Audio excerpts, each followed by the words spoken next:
쉬운 성경 사도행전 7장. 대제사장이 스데반에게 당신이 정말 이런 식으로 말했소라고 물었습니다. 스데반이 대답했습니다. 형제 여러분, 그리고 어르신들, 내 말을 들어보십시오. 우리의 조상 아브라함이 하란에서 살기 전 아직 메소포타미아에 있을 때에 영광의 하나님께서 그에게 나타나셨습니다. 하나님께서는 아브라함에게 내 고향과 친척을 떠나 내가 내게 보여줄 땅으로 가거라 하고 말씀하셨습니다. 그래서 아브라함은 갈대아 땅을 떠나 하란으로 가서 살았습니다. 아브라함의 아버지가 죽은 후에 하나님께서는 아브라함을 지금 여러분이 살고 있는 이 땅으로 보내셨습니다. 하지만 하나님께서는 아브라함에게 이곳에서 손바닥만한 땅도 유산으로 물려주지 않고 아브라함과 그의 자손에게 장차 이 땅을 주시겠다는 약속만 하셨습니다. 그때는 아브라함에게 아직 자식이 없었습니다. 하나님께서는 아브라함에게 이렇게 말씀하셨습니다. 내 자손이 남의 땅에서 나그네로 지낼 것이다. 그곳 백성이 400년 동안 내 자손을 종으로 삼을 것이며 내 자손을 학대할 것이다. 그러나 내 자손을 종으로 삼는 그 백성을 내가 심판하겠다. 하나님께서는 계속해서 이렇게 말씀하셨습니다. 그 후에 내 자손이 그 땅에서 나와 이곳에서 나를 섬길 것이다. 그리고 하나님께서는 아브라함에게 언약의 표시로 할례를 받게 하셨습니다. 아브라함은 아들 이삭을 낳고 8일째 되는 날에 그에게 할례를 베풀었습니다. 이삭도 자기 아들 야곱에게 할례를 베풀었고 야곱도 자기 아들들 곧 우리의 조상이 되시는 12족장들에게 할례를 베풀었습니다.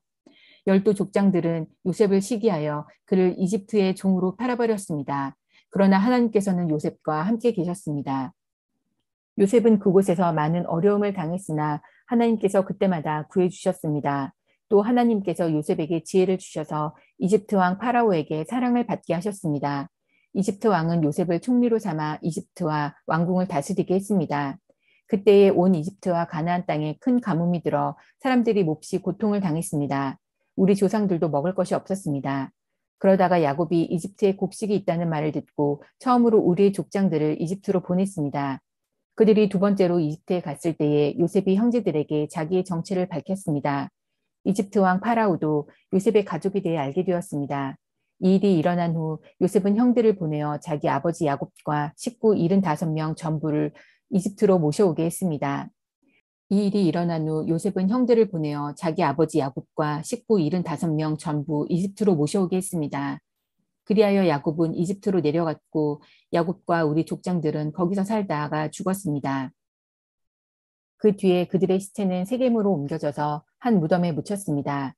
그 무덤은 아브라함이 돈을 주고 세겜에 사는 하몰의 자손에게서 산 무덤입니다. 하나님께서 아브라함에게 하신 약속이 이루어질 때가 가까워졌을 때에 이집트에 살고 있는 우리 민족의 수는 크게 늘어났습니다. 그러다가 요셉을 알지 못하는 새 왕이 이집트를 다스리기 시작했습니다. 이 왕은 교묘하게 우리 백성을 속였고 우리 조상들을 학대하여 갓난 아기들을 내다 버려 죽이라고 명령을 내렸습니다. 이 시기에 모세가 태어났습니다. 모세는 평범한 아기가 아니었습니다. 모세의 부모는 그를 3달 동안 집에서 숨겨 길렀습니다. 그러나 더 이상 숨길 수가 없어서 모세를 밖에 내다 버리자 파라오의 딸이 모세를 데려다가 자기의 아들로 삼아 길렀습니다. 모세는 이집트 사람들의 모든 지혜를 배워 말이나 행동에서 뛰어난 능력을 나타냈습니다. 모세가 40대가 되었을 때 그는 자기 동족인 이스라엘 백성을 돌보아야겠다는 마음이 들었습니다. 모세는 어떤 이스라엘 사람이 이집트 사람에게 억울한 일을 당하는 것을 보았습니다. 그는 이스라엘 사람을 보호하려고 이집트 사람을 때려 죽여 원수를 갚아주었습니다. 모세는 자기 동족들이 하나님께서 자기를 사용하여 그들을 구원해 주신다는 것을 깨달을 것이라고 생각했습니다. 하지만 그들은 깨닫지 못했습니다. 이튿날 모세는 이스라엘 사람 2명이 서로 싸우는 것을 보고 그들을 화해시키려고 이렇게 말했습니다. 여러분, 당신들은 같은 동포인데 어찌하여 서로를 해치려고 합니까? 그러자 동료에게 해를 입히던 사람이 모세를 떠밀며 말했습니다. 누가 당신을 우리의 지도자와 재판관으로 세웠소? 어제 이집트 사람을 죽인 것처럼 오늘은 나를 죽일 참이요. 모세는 그 말을 듣고 이집트를 떠나 미디안 땅으로 도망쳤습니다. 모세는 그곳에서 나그네로 살면서 아들을 2 낳았습니다. 40년이 지난 뒤에 시내산 근처에 있는 광야에서 한 천사가 가시나무 떨기 불꽃 가운데 모세에게 나타났습니다. 모세가 그 모습을 보고 놀라 좀 더 자세히 살펴보려고 가까이 다가갔을 때 주님의 음성이 들려왔습니다. 나는 너의 조상의 하나님, 곧 아브라함의 하나님, 이삭의 하나님, 야곱의 하나님이니라. 모세는 두려워 떨기 시작했습니다. 감히 얼굴을 들어 소리나는 곳을 바라보지 못하였습니다. 그때 주님께서 모세에게 말씀하셨습니다. 내 발에 신을 벗어라. 내가 서 있는 곳은 거룩한 곳이다. 나는 이집트에 있는 내 백성이 학대받는 것을 보았고 그들이 부르짖는 소리를 들었다. 나는 내 백성을 해방시키러 내려왔다. 이제 내가 너를 다시 이집트로 보내겠다.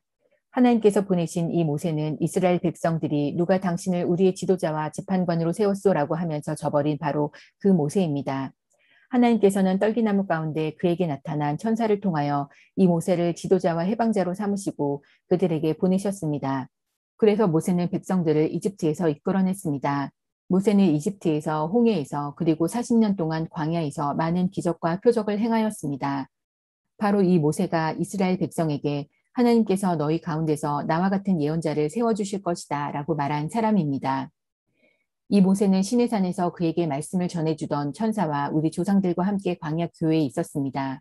모세는 생명의 말씀을 받아 우리에게 전해주었습니다. 그러나 우리 조상들은 모세에게 순종하기를 거부하고 모세를 저버렸습니다. 그들은 마음속으로 이집트로 돌아가려 했습니다. 그들은 아론에게 우리를 이집트에서 인도해낸 모세에게 무슨 일이 생겼는지 모르겠으니 우리를 인도할 신을 만들어 주십시오라고 말했습니다. 그들이 송아지처럼 생긴 우상을 만든 것이 바로 그때였습니다. 그들은 송아지 우상에게 제물을 바치고 자기들의 손으로 만든 것을 섬기며 즐거워하였습니다. 그러자 하나님께서는 그들에게서 돌아서시고 그들이 천체들을 섬기게 내버려 두셨습니다. 그것은 예언자들의 책에 적힌 것과 같습니다. 이스라엘 백성아, 너희가 광야에 40년 동안 있을 때에 나에게 희생 제물과 예물을 가져온 적이 있느냐? 너희는 너희가 예배하려고 만든 몰록의 신당과 별의 신 네판의 우상들을 섬겼다. 그러므로 내가 너희를 바빌론 저편으로 포로로 보낼 것이다. 우리 조상들이 광야에서 지낼 때에 증거의 장막이 그들 곁에 있었습니다. 그 장막은 하나님께서 모세에게 명령하셔서 만들게 하신 장막입니다. 이 장막은 모세가 하나님께서 보여주신 모형을 따라 만든 것입니다. 그 후에 여호수아의 인도에 따라 우리 조상들이 이 장막을 가지고 가나안 땅에 들어갈 때에 하나님께서 그 땅에 살고 있던 여러 민족들을 쫓아내셨습니다. 이 장막은 다윗 시대까지 그 땅에 있었습니다. 다윗은 하나님 앞에서 은혜를 받은 사람이었습니다. 다윗은 야곱의 집을 위해 하나님의 처소를 짓게 해달라고 간구하였습니다. 그런데 정작 하나님을 위해 집을 지은 사람은 솔로몬이었습니다. 하지만 예언자가 말한 것처럼 가장 높으신 하나님께서는 사람이 손으로 지은 집에 살지 않으십니다. 주님께서 말씀하셨습니다. 하늘은 내 보좌요, 땅은 내 발판이다. 너희가 나를 위해 무슨 집을 지을 수 있겠느냐? 내가 쉴 곳이 어디 있겠느냐? 이 모든 것이 다 내가 만든 것이 아니냐? 고집센 사람들이여, 여러분들의 마음은 어찌 그리 완악하며 귀는 꽉 막혔습니까? 여러분들은 여러분의 조상들처럼 항상 성령을 거역하고 있습니다. 여러분의 조상들이 핍박하지 않은 예언자가 한 사람이나 있었습니까? 그들은 심지어 의인이 올 것을 예언한 사람들을 죽이기까지 했습니다. 이제 여러분은 바로 그 의인조차 알아보지 못하고 배반하여 죽였습니다. 여러분은 천사들이 전해준 모세의 율법을 받고도 그것을 지키지 않았습니다. 공의의 의원들은 스데반이 하는 말을 듣고 몹시 화가 나서 스데반을 보며 이를 갈았습니다. 그러나 스데반은 성령이 충만하여 하늘을 쳐다보았습니다. 그는 하나님의 영광과 예수님께서 하나님의 오른편에 서 계신 것을 보았습니다. 스데반이 외쳤습니다. 보십시오. 하늘이 열리고 하나님의 오른편에 인자가 서 계신 것이 보입니다. 그러나 사람들은 귀를 막고 큰 소리를 지르며 모두가 스데반에게 달려들었습니다. 그들은 스데반을 성 밖으로 끌고 나가서 그를 향하여 돌을 던졌습니다. 증인들은 자기들의 옷을 벗어 사울이라는 젊은이의 발 앞에 놓았습니다. 사람들이 스데반을 돌로 칠 때 스데반은 주 예수님 내 영혼을 받아주십시오라고 기도했습니다. 스데반은 무릎을 꿇고 큰 소리로 주님 이 죄를 이 사람들에게 돌리지 마십시오라고 외쳤습니다. 이 말을 하고 스데반은 잠들었습니다.